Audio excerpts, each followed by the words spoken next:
আসসালামু আলাইকুম, সবাইকে শুভেচ্ছা অভিনন্দন জানিয়ে ক্লাস শুরু করছি। তাপগতিবিদ্যার আজকে দ্বিতীয় অংশের আলোচনা শুরু করব। তবে যারা প্রথম অংশে ক্লাসটুকু দেখনি তারা সেই অংশে ক্লাসটি দেখে এই ক্লাসটি শুরু করলে খুব সহজেই বুঝতে পারবে। আজকে আমি শুরু করব কার্নো ইঞ্জিন দিয়ে। কার্নো ইঞ্জিন আসলে কি?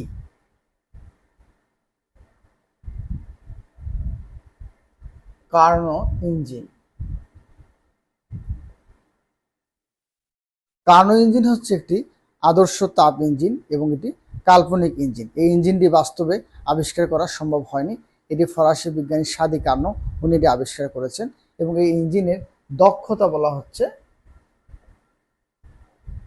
দক্ষতা 100% এবং কার্যকরী পদার্থ যেটা বলা হচ্ছে, দেখো, কার্যকরী পদার্থ আদর্শ গ্যাস। আদর্শ গ্যাস। তাহলে আমরা কি পাইলাম যে এই তাপ ইঞ্জিন অর্থাৎ কার্নো ইঞ্জিন এটি একটা কাল্পনিক ইঞ্জিন। এই ইঞ্জিনের কার্যকরী পদার্থ অর্থাৎ আমরা যেমন গাড়ি চালাতে যে যেমন জ্বালানি পদার্থ লাগে, ঠিক এই কার্নো ইঞ্জিনের অর্থাৎ ইঞ্জিনটি চলার জন্য যে পদার্থের প্রয়োজন, যে জ্বালানির প্রয়োজন, সেটি হচ্ছে আদর্শ গ্যাস। এই আদর্শ গ্যাস যদি থাকে তাহলে এই ইঞ্জিনটি চলবে এবং ইঞ্জিনের দক্ষতা হচ্ছে 100%, যেটা বাস্তবে সম্ভব হয়নি। তবেও এই ইঞ্জিনের বেশ কিছু অঙ্ক আছে এবং খুব গুরুত্বপূর্ণ ইঞ্জিনের ধাপগুলো। কার্নো ইঞ্জিন 4টি ধাপে তার কার্যক্রম সম্পন্ন করে এবং এটি একটি প্রত্যাগামী ইঞ্জিন। আমরা জানি প্রত্যাগামী এবং অপ্রত্যাগামী ইঞ্জিন। অর্থাৎ দেখো কার্নো ইঞ্জিনের তাহলে ধাপগুলো আমরা একটু দেখি।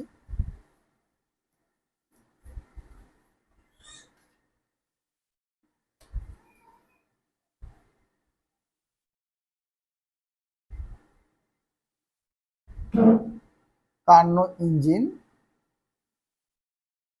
4টি ধাপে তার সকল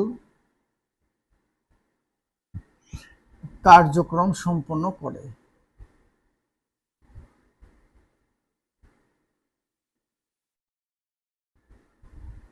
দেখো ধাপগুলো।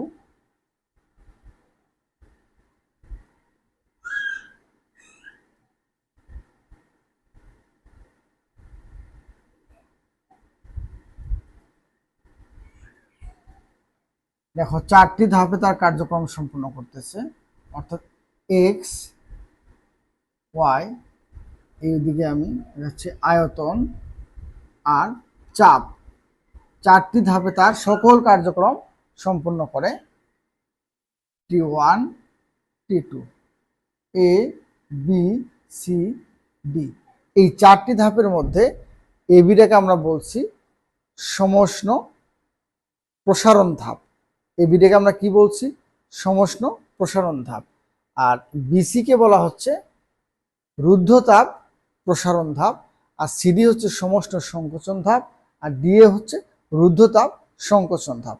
তোমরা মনে হয় বিষয়টা বুঝতে পেরেছো। দেখো তাহলে এবি কি বলা হচ্ছে? সমষ্ণ প্রসারণ ধাপ। প্রসারণ ধাপ। আর বিসিটা হচ্ছে রুদ্ধতাপ প্রসারণ ধাপ। সমষ্ণ বা রুদ্ধতাপ এই বিষয়গুলো আমি পূর্বের ক্লাসে আলোচনা করে নিয়েছিলাম, তাই ওই বিষয়গুলো নিয়ে আর এখানে কথা বলতে চাচ্ছি না। তারপরও তোমাদের সুবিধার্থে বলছি যে সমষ্ণ হচ্ছে তাপমাত্রা স্থির থাকবে আর রুদ্ধতাপে তাপ স্থির থাকবে। এই দুটি শব্দ বা এই দুটি বিষয় জানা থাকলেই আপাতত চলবে। তাহলে এবি হচ্ছে কি বললাম? এবি যে সমষ্ণ প্রসারণ ধাপ, অর্থাৎ এ থেকে বিতে যাওয়া মানে দেখো আয়তন অনেক বেড়ে গেছে।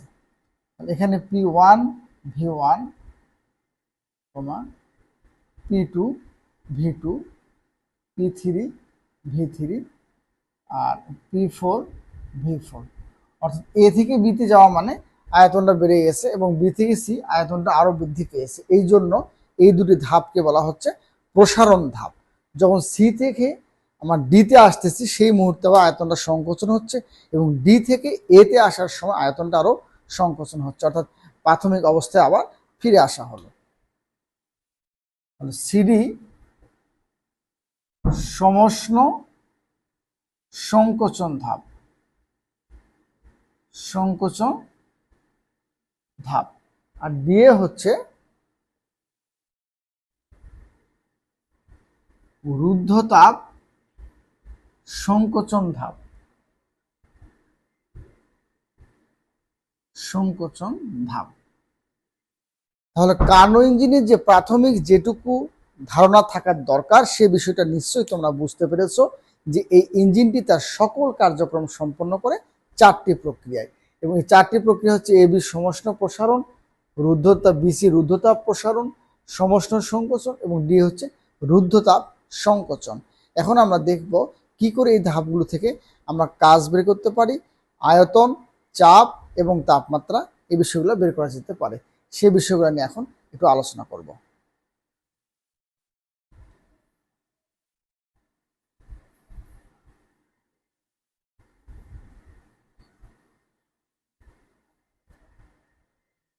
ধরো এখানে T1 এর মান মনে করো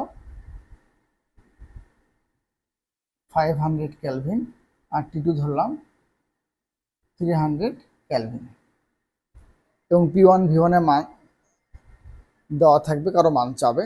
যাই হোক, এখান থেকে আমরা বেশ কিছু মান বের করতে পারি। 1 নম্বর দিলাম যে P2 নির্ণয় করো, নির্ণয় করো। 2 নম্বরে দিলাম যে নির্ণয় করো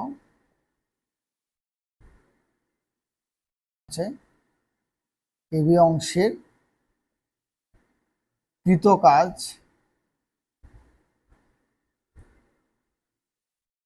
3 নম্বর। 4 নম্বর হচ্ছে এবি অংশে গৃহীত তাপ। যাই হোক, আরো অনেকগুলো বিষয় নিয়ে আমরা আসতে পারি, তবে এখানে এই বিষয়টি আলোচনা P1। তাহলে এ থেকে বি, এটা কিন্তু শুরুতে বলে নিয়েছিলাম কি সমষ্ণ প্রসারণ ধাপ, তাই না? সমষ্ণ প্রসারণ ধাপ যদি হয় তাহলে সমষ্ণ প্রসারণের সূত্র কি? P1 V1 equal to P2 V2। খুব সহজে আমরা P2 এর মানটা বের করতে পারবো, যে P1 V1 ডিভাইডেড P2, কারণ এটি সমষ্ণ প্রসারণ ধাপ। এখন যদি আমরা বি থেকে সি অংশে কাজ করতে চাই, সেক্ষেত্রে কি হতে পারে দেখো। P2 নির্ণয় করার কথা যেটা বলা হলো, যেটা ছিল কিন্তু বি বিন্দুতে, বি বিন্দুতে P2 বের করতে বলা হলো। আর যদি সি বিন্দুতে দেখো, P3 বললাম সি বিন্দুতে। সি বিন্দু যখন বলা হচ্ছে, তাহলে দেখো বি থেকে সির যখন হেল্প নিব, এটা কিন্তু রুদ্ধতাপ। আমরা পূর্বে ক্লাসে বলেছিলাম যে সমষ্ণ হচ্ছে রুদ্ধতাপের লেখের ঢাল কিন্তু গামা গুণ খাড়া। তাহলে বি থেকে সি এই অংশটা কি অংশ? রুদ্ধতাপের অংশ। তাহলে এই অংশে যদি আমি কোনো কাজ করতে চাই, তাহলে অবশ্যই আমাকে রুদ্ধতাপের সূত্র ব্যবহার করতে হবে। আর রুদ্ধতাপের সূত্র দেখো, P2 V2 gamma equal P3 V3 gamma. খুব সহজেই মানগুলো বসাই দিব, দিলে আমরা V3 এর মানটা বের করতে পারবো। তবে অনেকের ক্ষেত্রে যে সমস্যাটা হয়, গতকালকেও বলেছিলাম, যে গ্যাসের নাম যদি একেবারে দেওয়া না থাকে, এক পারমাণবিক বা দ্বিপারমাণবিক কিছুই বোঝা যাচ্ছে না, সেক্ষেত্রে তোমরা দ্বিপারমাণবিক গ্যাস ধরে করতে পারবে, সমস্যা হবে না। কারণ প্রকৃতিতে দ্বিপারমাণবিক গ্যাসের সংখ্যাটাই খুব বেশি। আর আরেকটা সমস্যা অনেকের সম্মুখীন হচ্ছে তোমরা, বিশেষ করে এই সূত্রটা, যে T1 1 minus gamma divided gamma equal T2 P2 1 minus gamma divided gamma. এখন বলা হচ্ছে P2 এর মান বের করো যদি এই ধরনের ঘটনা ঘটে। অনেকেই P2 এর মানটা তোমরা বের করতে পারতেছো না, সেক্ষেত্রে তোমরা কি করবো দেখো, যে আগে এই দুটাকে তোমরা ঠিক করে নাও, যে P2 ভাগ P1, যেহেতু দুটির পাওয়ার সেম, তাই আমরা লিখতে পারি দুটো পাওয়ার একসঙ্গে লিখে কমনে লিখতে পারি। দেখো, আর এদিকে আসো তোমরা, T1 ডিভাইডেড T2, এরপরে দেখো P2 ভাগ P1 equal T1 minus T2, আর এটা ওপাশে গেলে গামা ডিভাইডেড 1 মাইনাস গামা হবে। এরপরে P2 equal to P1 into T2 divided T1 divided T2 gamma divided 1 minus gamma দিলে খুব সহজেই তোমরা P2 এর মানটা নির্ণয় করতে পারবে। মনে হয় আর সমস্যা হওয়ার কথা না। এখন এক্ষেত্রে আমি দ্বিতীয় ধাপে লিখেছিলাম, দেখো যে এবি অংশের কৃত কাজ কত। এবি অংশের কৃত কাজ, এবি অংশের গৃহীত তাপ, এবং এখানে আরো একটা অংশ আমি লিখতে পারি বিসি অংশের কৃত কাজ, বিসি অংশের কৃত কাজ। এবি অংশটা সমষ্ণ আর বিসি অংশটা রুদ্ধতাপ, তাহলে এবি অংশে যখন কাজ বের করবো সমষ্ণ প্রক্রিয়া বের করবো, আর বিসি অংশে যখন কাজ বের করবো রুদ্ধতাপ প্রক্রিয়াকৃত কাজটা বের করবো। দেখো একটু, তাহলে এবি অংশের কৃত কাজের ক্ষেত্রে আমরা কি করব, এবি অংশের ক্ষেত্রে কৃত কাজ W1 equal to NRT ln V2 divided V1 করলে আমরা খুব সহজেই এবি অংশের কৃত কাজটা বের করতে পারবো। এবং এবি অংশে গৃহীত তাপও যদি বলি আমরা, অর্থাৎ গৃহীত তাপ সেক্ষেত্রে Q1 ইকুয়াল টু W1 লেখা যায়, কারণ জুলের যে প্রথম সূত্র আছে কাজ এবং তাপ পরস্পরের সমানুপাতিক, সে অর্থে অর্থাৎ এই যে এবি অংশের কৃত কাজ বলা হলো, আমি এই সূত্র দিয়ে বের করে নিলাম সমস্ত অংশ, আর গৃহীত তাপটা হবে যেহেতু কাজ এবং তাপ পরস্পরের সমানুপাতিক, সে অর্থে এখানে যত জুল সে তাপ গ্রহণ করেছিল সেটি হচ্ছে গৃহীত তাপ হবে। আর বিসি অংশের যদি কৃত কাজ বের করতে বলা হয়, তাহলে এখন দেখো বিসি অংশের কৃত কাজ, বিসি অংশটা কি দেখো প্রিয় শিক্ষার্থীরা, বিসি অংশ কিন্তু রুদ্ধতাপ, তাই না, রুদ্ধতাপ প্রসারণ ধাপ এটা হচ্ছে, তাহলে W2 দিলাম, W2 NR gamma minus 1 T1 minus T2, তাহলে আমরা বিসি অংশের গৃহীত তাপটা খুব সহজে বের করতে পারছি। তাহলে দেখো আমরা বি বিন্দুতে চাপ সমষ্ণ প্রক্রিয়া বের করলাম, সি বিন্দু যখন চাপ বা আয়তন বা তাপমাত্রা যেটাই বের করতে বলুক না কেন, অবশ্যই এই ধাপটা এবং এই ধাপটা রুদ্ধতাপ ধাপ, রুদ্ধতাপ সূত্র অনুযায়ী বের করলাম। এবি অংশের যখন কৃত কাজ বের করতে বলছে অবশ্যই সমষ্ণ প্রক্রিয়া, আর এবি যেহেতু প্রথম ধাপ, কাজে গৃহীত তাপ আর কৃত কাজ সমান হবে, কারণ জুল এই কথাটাই আমাদের বলেছে কাজ এবং তাপ পরস্পরের সমানুপাতিক। এবার আসলে বিসি অংশের কৃত কাজ, বিসি অংশটা হচ্ছে রুদ্ধতাপ, এবং রুদ্ধতাপ প্রক্রিয়া এই সূত্র প্রয়োগ করে তোমরা কাজ বের করতে পারবে। এখন আমি চাচ্ছি এই কৃত কাজ বা এই ধাপগুলোর থেকে কিভাবে আমরা এনট্রপিরও কাজটা করতে পারি। যেহেতু শুরুতে আমি বলে নিয়েছিলাম যে তাপ ইঞ্জিন দক্ষতার এনট্রপি অধ্যায়ে আমরা কি গুরুত্বের দিক দিয়ে প্রথম স্থানে রেখেছিলাম, এবং সেই স্থান অনুযায়ী এটা অবশ্যই আমরা সেই বিষয়টা ক্লিয়ার না হওয়া পর্যন্ত অন্য কিছু শেখার চেষ্টা করব না। দেখো অর্থাৎ এই চ্যাপ্টারে শুরুতেই তুমি তাপ ইঞ্জিন, কার্নো ইঞ্জিন, এনট্রপি এই পার্ট একদম সুন্দর করে শেষ করে নেবা, করার পরে যে কাজটা করবা তুমি যে অর্থাৎ সমষ্ণ, রুদ্ধতাপ, প্রসারণ ধাপ, তাপগতিবিদ্যার প্রথম সূত্র, আরও যে বিষয়গুলো আছে সেগুলো তুমি আস্তে আস্তে ক্লিয়ার করে নেবা। তো সবার আগে আমি মনে করি তাপ ইঞ্জিন, কার্নো ইঞ্জিন আর এনট্রপি এটা এবারে গুরুত্বের দিক দিয়ে একেবারে প্রথমে অবস্থান করছে, কাজে তোমরা এই বিষয়টা আগে সবার আগে ঠিক করে নিবা এই চ্যাপ্টার যখন পড়ার শুরু করবে সেক্ষেত্রে আমি বলছি। এখন আসো যে এনট্রপি, এনট্রপি বিষয়টা বলতে আমরা জানি এনট্রপিটা হচ্ছে যে আমি কোথাও তাপ দিব, তাপের বিনিময়ে আমি কি পাবো, তাপমাত্রা পাবো, আর যখনই তাপমাত্রা সৃষ্টি হবে, আর এই বিষয়টাই হচ্ছে মূলত এনট্রপি। যদি এনট্রপির সংজ্ঞায় বলা হচ্ছে যে রুদ্ধতাপীয় প্রক্রিয়ায়, রুদ্ধতাপীয় প্রক্রিয়ায় কি হয়, এনট্রপি স্থির থাকে। এই কথার অর্থ কি বলতো, এই যে আমরা সংজ্ঞায় পড়ি যে রুদ্ধতাপীয় প্রক্রিয়ায় বস্তুর তাপীয় ধর্ম স্থির থাকে, তাপীয় ধর্ম স্থির থাকা মানে কি বুঝতেছো, যে তাপমাত্রা সৃষ্টি হচ্ছে না নতুন করে, বা তাপমাত্রা হ্রাসও পাচ্ছে না, অর্থাৎ তাপীয় ধর্ম যেমন আছে ঠিক তেমনই থাকতেছে। কারণ কি, তাপ সে নেবেও না দেবেও না, কারণ এটা রুদ্ধতাপ প্রক্রিয়া, এই অর্থে বলা হচ্ছে রুদ্ধতাপীয় প্রক্রিয়া বস্তুর তাপীয় ধর্ম স্থির থাকে। তার মানে এই অংশের আর এই অংশের এনট্রপি কিন্তু জিরো হচ্ছে সেই রুদ্ধতাপীয় প্রক্রিয়ার শর্ত অনুযায়ী। সুতরাং এনট্রপি যে কথাটা বলা হচ্ছে যে এনট্রপিকে আমরা ডিএস দ্বারা প্রকাশ করতেছি, entropy DS equal to Q divided T. এখানে কিউটা কি, তাপ, গৃহীত তাপ, আর টি হচ্ছে তাপমাত্রা, আর একক তো বুঝতেই পারতেছো জুল পার কেলভিন, এটা এনট্রপির একেবারে প্রথম সূত্র। এরপরে যখন দেখবো তাপমাত্রা পরিবর্তন হবে, অর্থাৎ একটা প্রাথমিক তাপমাত্রা থেকে অন্য একটা তাপমাত্রায় যাবে, সেক্ষেত্রে এনট্রপিটা হচ্ছে দেখো তাপমাত্রার পরিবর্তন হলে, তাপমাত্রা পরিবর্তন হলে তখন কি হবে, DS equal M S ln T2 divided T1, অর্থাৎ T1টা হচ্ছে প্রাথমিক তাপমাত্রা আর T2 হচ্ছে চূড়ান্ত তাপমাত্রা। যে T1 থেকে T2 তে গেলে আমরা কি পরিবর্তন হচ্ছে, এম হচ্ছে ভর, এস হচ্ছে এখানে আপেক্ষিক তাপ। এরপরে বরফ গলনের ক্ষেত্রে এনট্রপি, গলনের ক্ষেত্রে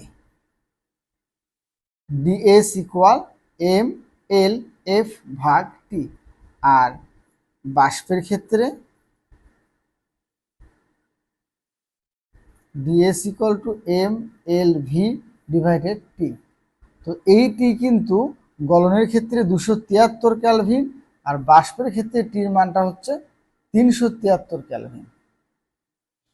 তাহলে আমরা এখানে কি পাইলাম, এনট্রপি কিন্তু দেখো 4টি সূত্র পাইলাম। শুধু তাপ আর তাপমাত্রার অনুপাত তো এনট্রপি পাচ্ছি, তাপমাত্রার যখন পরিবর্তন হচ্ছে তখন কি হলো, এমএস লন T2 ভাগ T1, T1টা হচ্ছে প্রাথমিক তাপমাত্রা আর T2টা হচ্ছে মানে শেষ বা চূড়ান্ত তাপমাত্রা। আর বরফ গলনের ক্ষেত্রে এমএলএফ ডিভাইডেড টি, এই টি হচ্ছে 273 ক্যালভিন আর এলএফটা হচ্ছে বরফ গলনের আপেক্ষিক সূত্রতাপ। আর বাষ্পের ক্ষেত্রে এমএলভি, অর্থাৎ 100 ডিগ্রি সেলসিয়াস তাপমাত্রা থেকে যদি আমি 100 ডিগ্রি সেলসিয়াস তাপমাত্রা যেতে চাই সেক্ষেত্রে টির মান হচ্ছে 373, আর এলএফটা হচ্ছে পানির বা যে পদার্থের বাষ্পীভবনের আপেক্ষিক সূত্রতাপ। এটা প্রশ্নে দেওয়া থাকবে, আর পানির ক্ষেত্রে হলে তোমরা মুখস্থ রেখে দিও। দেখো তাহলে এই প্রশ্নগুলো আমি মুছে দিচ্ছি। তাহলে এলএফ অর্থাৎ বরফ গলনের আপেক্ষিক সূত্রতাপ তোমরা 336 জুল পার কেজি। হ্যাঁ, LV latent heat of vaporisation দেখো 2268,000 জুল পার কেজি। তাহলে এনট্রপির আমরা 4টা সূত্র পেয়ে গেছি, এবং এই এনট্রপিটা কিভাবে কার্নো ইঞ্জিনের মধ্যেও প্রয়োগ করা যায় এবং এনট্রপি সে বিষয়টা দেখব। এবং শুরুতেই বলেছিলাম যে কার্নো ইঞ্জিন একটা প্রত্যাগামী ইঞ্জিন বা প্রত্যাবর্তী ইঞ্জিন। দেখো কিভাবে প্রত্যাবর্তী ইঞ্জিন হচ্ছে, তাহলে এ থেকে বি যখন আমি যাচ্ছি, এ থেকে বিতে কিন্তু আমি একটা এনট্রপি পাবো, কারণ এটা রুদ্ধতাপ না। অর্থাৎ দেখো এবি অংশের এনট্রপি, এবি অংশের এনট্রপিটা কত পাচ্ছি আমরা, DS1 equal to Q1 divided T1, আর বিসি অংশের এনট্রপি, বিসি অংশের এনট্রপি কিন্তু 0 হচ্ছে, আর সিডি অংশের entropy DS3 equal Q2 divided T2, আর এবি অংশের এনট্রপি DS4 ইকুয়াল টু 0 আর DS2 ইকুয়াল টু 0। তাহলে মোট এনট্রপিটা কত হচ্ছে, এনট্রপি পরিবর্তন দেখো এইটা কিন্তু আমার DS4 DS1 DS2 DS3টা কিন্তু দেখো এখানে মাইনাস হবে কেন, এইখানে কিন্তু কিন্তু আমাদের সংকোচন হচ্ছিল, তাই না। তাহলে মোট এনট্রপির পরিবর্তনটা যেটা পাবো DS1 plus DS2 plus DS3 plus DS4, total ফলাফলটা 0। অর্থাৎ কোনো ইঞ্জিনের যদি মোট এনট্রপির মানটা 0 হয় তাহলে বুঝে নিব এই ইঞ্জিনটা হচ্ছে তোমাদের প্রত্যাগামী বা প্রত্যাবর্তী ইঞ্জিন, এবং এটি একটি কার্নো ইঞ্জিনও বলতে পারো, কারণ কার্নো ইঞ্জিন হচ্ছে প্রত্যাগামী ইঞ্জিন। তাহলে সেই হিসাবে আমার কথা মনে বুঝতে পেরেছো, তাহলে কার্নো ইঞ্জিনের এই অংশে এনট্রপি পাবো, এই অংশে এনট্রপি 0, এই অংশে এনট্রপি পাবো, এই অংশে এনট্রপি 0, প্রথম কথা এটা। এবং সবগুলো এনট্রপি যদি যোগ করি তাহলে মোট এনট্রপি কি হবে, 0 হবে।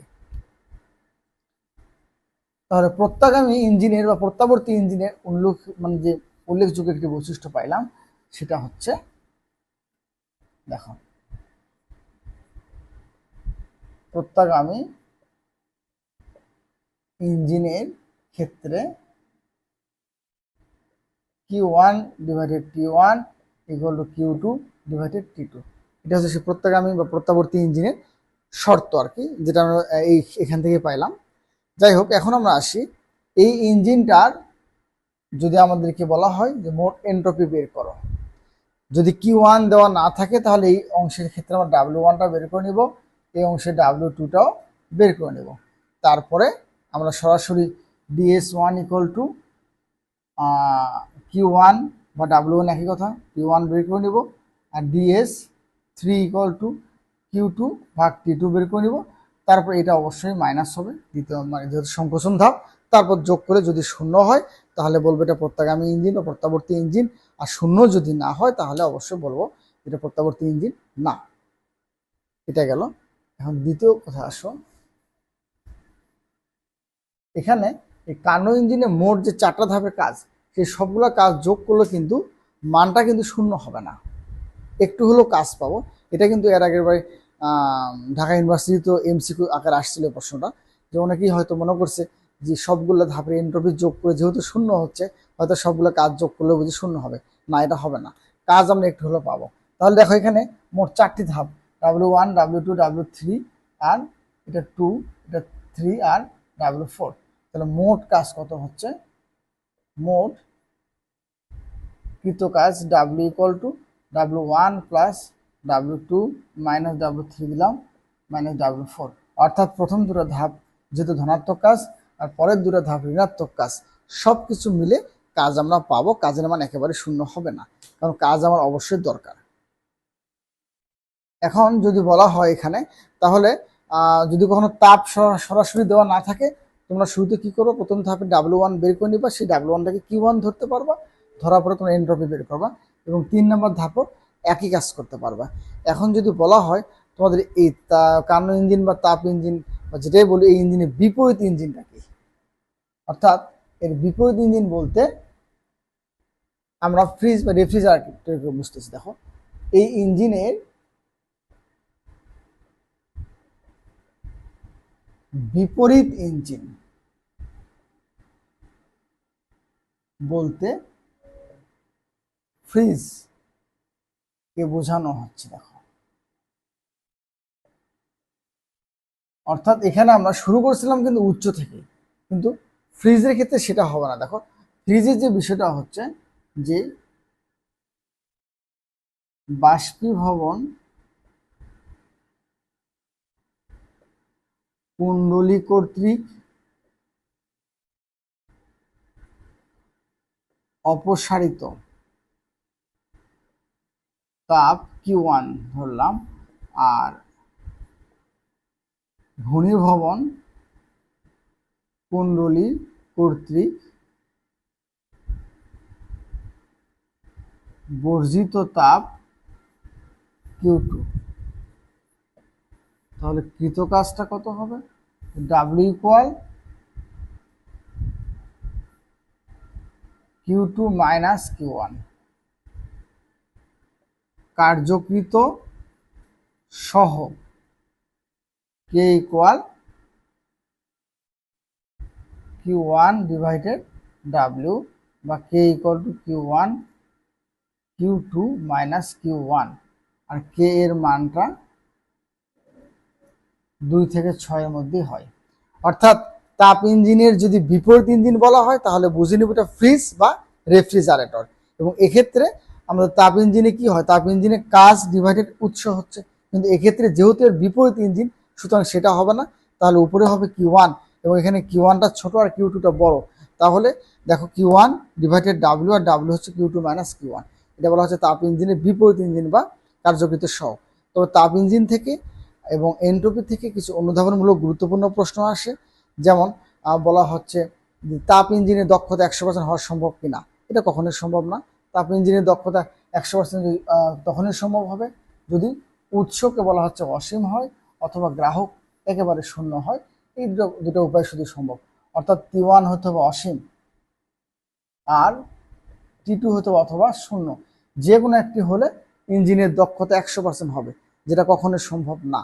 এরপরে আরেকটা অনুধাবনমূলক প্রশ্ন হচ্ছে এন্ট্রপির ক্ষেত্রে আসে যে পৃথিবীর তাপীয় মৃত্যু। কারণ দিন দিন যেভাবে এন্ট্রপি তথা তাপমাত্রা বৃদ্ধি পাচ্ছে, একসময় আমাদের যে বিভিন্ন ধরনের যন্ত্র বা ডিভাইসগুলো আছে এটা ঠিক মতন কাজ করবে না। সে অর্থে আমরা বলতে পারি যে এন্ট্রপি অর্থাৎ পৃথিবীর তাপীয় মৃত্যু বলতে কি বোঝো, এটাও খুব গুরুত্বপূর্ণ একটা প্রশ্ন। তারপরে এখানে আরো অনুধাবনমূলক একটা প্রশ্ন আছে যে তোমাদের বলা হচ্ছে যে প্রত্যাগামী প্রক্রিয়া এনট্রপি স্থির থাকে কেন, এটা একটা গুরুত্বপূর্ণ প্রশ্ন।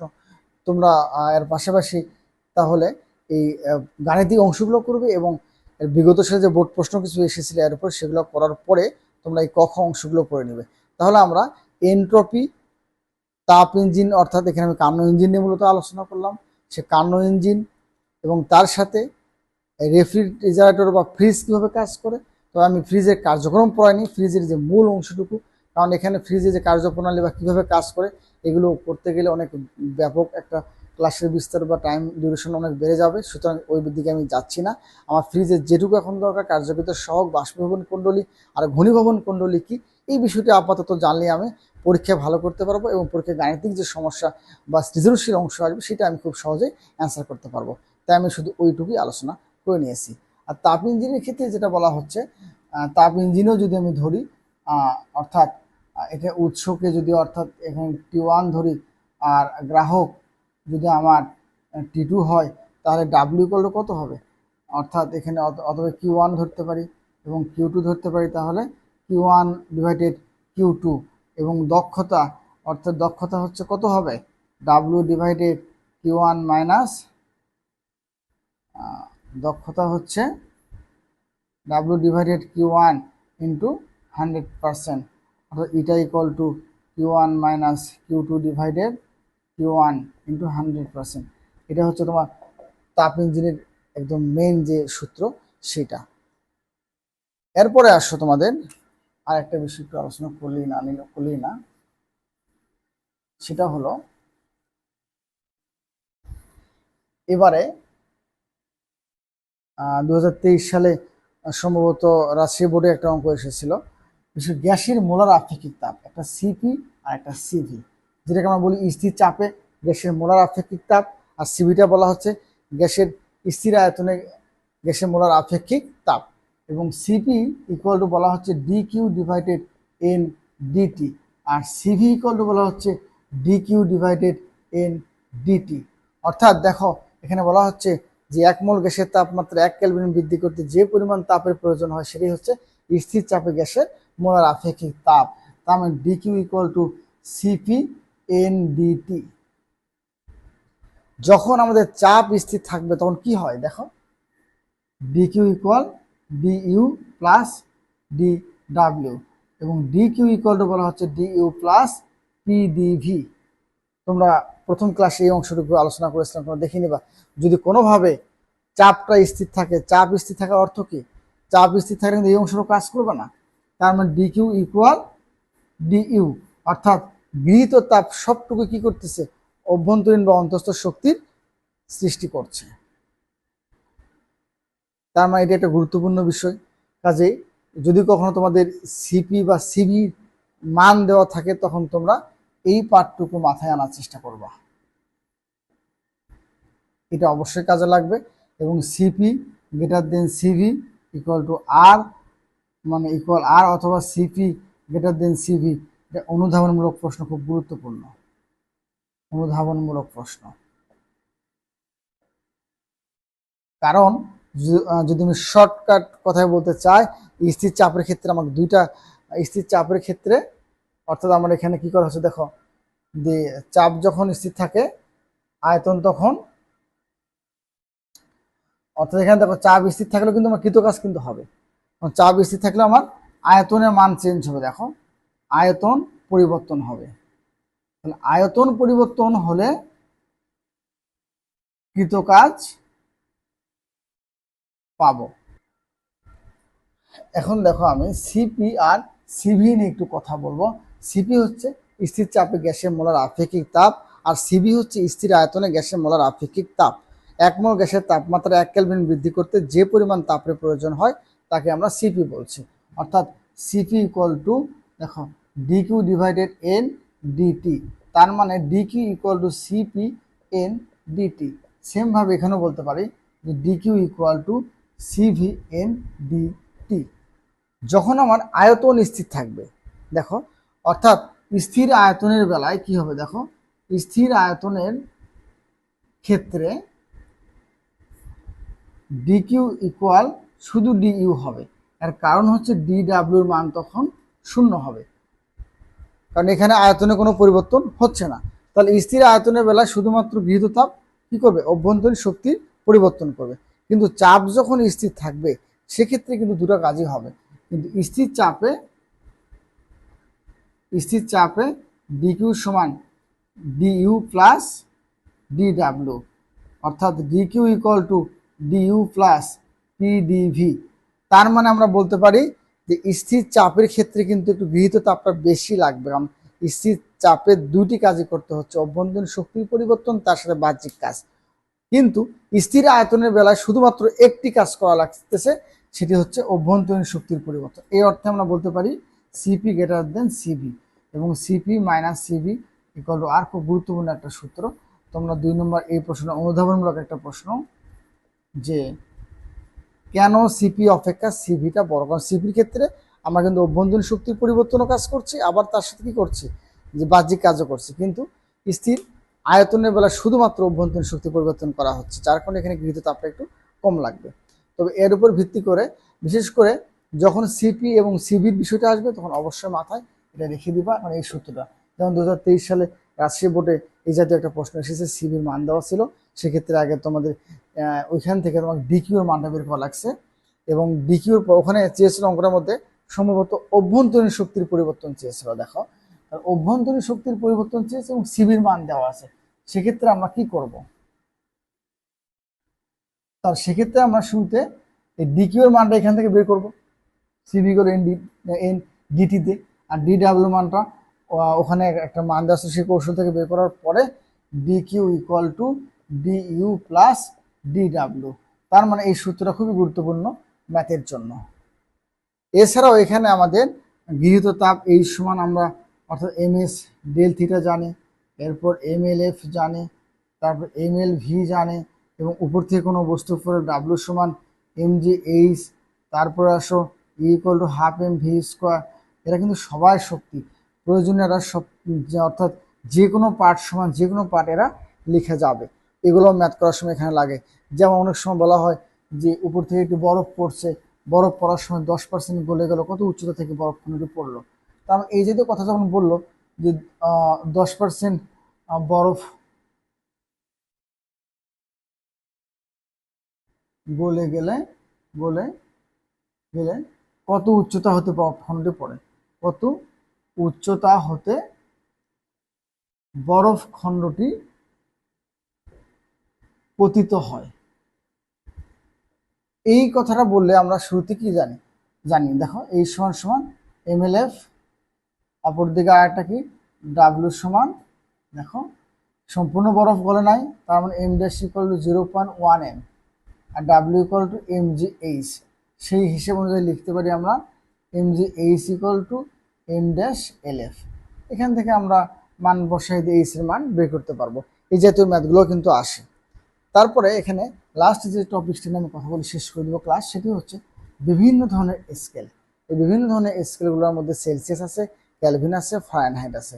তোমরা এগুলো সৃজনশীল তেমন এই অংশ থেকে আসে না, তারপরে এমসিকিউর জন্য পড়তে পারো বা কখন আসতেও পারে, সূত্রটি পর্যন্ত মনে রাখতে পারো যে সি ডিভাইডেড এত 100 মাইনাস 0 এবং এফ মাইনাস 32 212 32 এবং কে ডিভাইডেড 273 ডিভাইডেড 373 মাইনাস 273।